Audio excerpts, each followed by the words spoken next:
Sock account. Need opinion to solve issues going on in my family. So my husband has fun trolling people and getting under their skin online and WhatsApp, but he's never rude in person, just in cyber world. It's just his personality. We have this cousin chat and one cousin.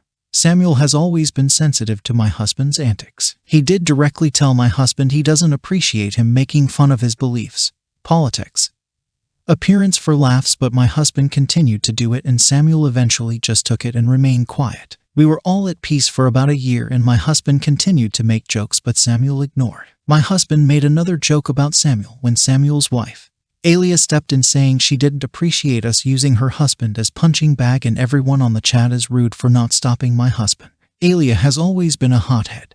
Someone offends somebody else, she always steps in and attacks. She doesn't let people fight their own battles and it's annoying. So my cousins and I made a private chat talking about how Samuel is too sensitive and AITA shouldn't be so crazy. Somehow AITA found out about this and messaged me. Here is the part of messages which I want people's opinions. AITA, your husband is rude, but you are worse. You always post messages on Facebook saying if you have nothing nice to say, don't say it, be kind, love first, but when me and my husband directly say your husband is offending us, you just say it's his personality.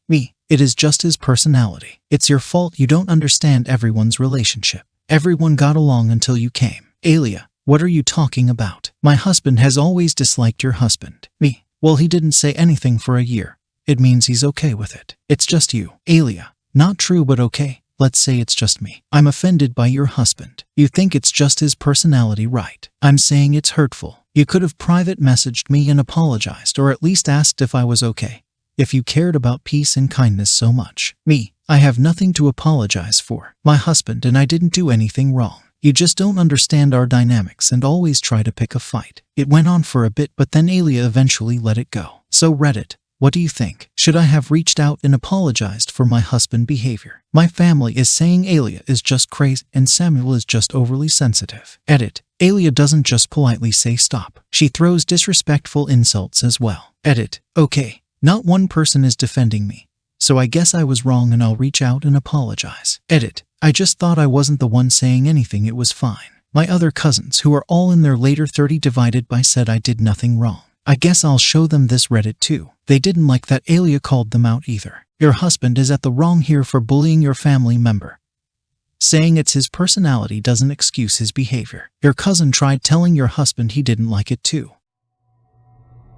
My best friend Kaya and I have been friends since childhood. Last fall, when we were seniors in high school, we both really wanted to go to college together, so we applied to the same schools. We both were aiming to get into top colleges since we both are pretty good students. Our applications were pretty similar, except she had a 4.0 GPA while I had a 3.9 GPA. And we wrote completely different college essays, of course. In January 2021, Kaya got accepted into the early decision school we both applied to, while I got deferred. I was very happy for her, obviously, and I wasn't feeling too down about it because I still had a chance of getting in. Kaya ended up backing out from attending that university due to financial reasons, so she was pretty disappointed and she wanted me to revoke my application since if I got in we wouldn't be able to go together. Well, I told her I didn't want to and she was okay with it at the time. But now that I think about it, I don't think she liked that very much. Fast forward to March. I got my acceptance letter at the same university and I was beyond thrilled. My family was absolutely ecstatic because it had one of the top programs in the nation for the field I am going in. And I received a really good scholarship as well. When I told Kaya, she was really bitter and said that the only reason I gotten was because she gave up her admission for me. So basically she thinks that I wouldn't have gotten in if she hadn't backed out, which is absolutely ridiculous. She had also gotten into another Ivy while I was waitlisted for the same school, but she had to give up that acceptance too due to financial reasons. A few days later, I was accepted into the university as well, and she was pretty upset about that too. And she thinks that I got her seat. I think her anger might be justified for this one, but she keeps insinuating that I wouldn't have gotten in without her giving up her acceptances. I told Kaya that she shouldn't feel entitled to have credit for my acceptances when I worked hard for 4 years in high school. And I got into those colleges because my hard work paid off. It's been around 6 months since she talked to me, and in our last altercation, I am conflicted if I'm in the wrong here or if she is. My friends think I should apologize. So am I the a-hole? Edit. Kaya and I come from similar financial backgrounds. I received a scholarship for placing in nationals. If I hadn't won the scholarship, I probably couldn't go either. You worked hard and got in. I mean, you had good enough applications to get deferred. So her backing off her acceptances didn't guarantee you got accepted. Remember, this happened today, like 3 hours before. So, here you will need a bit of backstory. I am a 14-year-old kid and live in a village in Greece with my grandparents, my mom's parents, and my grandma, my dad's mother. My aunt is my mom's sister and lives in Athens. She was the little sister and the preferred one. My grandparents would give her everything she wanted, included 2 cars, which she destroyed in only 1 year each, and a house. She also destroyed my mom's car, which she bought herself. My mom is a lawyer and a total when it comes to entitled people. Lastly, my grandpa is 86 years old, quite common around here. My grandma is 98 and he has loss of memory for the last 5 to 6 years, so he doesn't talk much. But he can support himself. He walks, goes for dinner every second day. Not lately due to the pandemic, but he likes going out. As I said, we live in a village with a population of less than 15 people. But it is a really nice place near the sea. It is a really nice place and we have many visitors on summer and Easter. Mostly from a close city which has over 300,000 population. My aunt is not married nor has kids, so when she can, she comes over to see us. Every time she visits, my grandpa gets extremely nervous that she is going to ask him to do something that he can't, and she will abandon him. The last time, his leg was always extended and he didn't sleep well, even though my aunt stayed at a hotel. Now to our story. Yesterday she arrived at the bus stop near their house. My grandmother went and welcomed her as my grandpa was asleep. When he woke up they surprised him and went to the nearest coffee shop. The next morning, when my grandma woke up she saw him laying on bed still, something that he normally didn't do. She tried talking to him, but he never responded, only looked at her. She then called us. We immediately went there. When we arrived, we saw the exact same thing, but after a bit, he started talking. He didn't want to eat, drink or get up. Then my came in. Suddenly, he stopped talking and closed his eyes. My parents had to go to work and I had to study. So, we left, leaving my with them. 10 minutes later my grandma calls us, while we were returning home. She told us that my grandpa started shaking his legs hardly. We immediately called 166. Soon later they arrived at their home and attached to his bed a machine, which provides him with water directly to his veins. But, fortunately, after explaining everything to a doctor, he wrote a message to everyone he knows. Fake. He only sent it to which said that no one can see him before 010621 because he has to stay calm. This was my story about how my made my grandpa so nervous that he almost died. I hope you enjoyed it. I have loads of stories about her and, if you want me to post some of them, let me know in the comments section.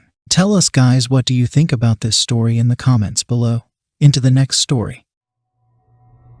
I called a mobile car detailing service to get a quote or estimate for cleaning the interior of my car. The owner answered the phone and told me he doesn't give quotes over the phone but that we can make an appointment for the detailing and that he would give me the quote in person then. I told him the make and model of my car but he still wouldn't give me a quote. I thought this was weird but agreed. We made an appointment for a Saturday afternoon for him to come to my house for the service. The day of, he texted me asking to reschedule because an earlier appointment was running long. So we rescheduled for the following Saturday. The following Saturday he rang the doorbell of my house. I answered and met him. Outside he had 2 vans parked near my car and several young men were unpacking tools and a folding table, setting it up. I walked him over to my car and opened the door. He looked inside for less than 10 seconds and then brought out a clipboard with a bill, an estimate for $450 to clean, wash and vacuum the upholstery and interior of my car. I told him I could not do that price. The last time I got my car detailed it was multitudes less. He looked awestruck, like I had a horn growing out of my head. He held his clipboard,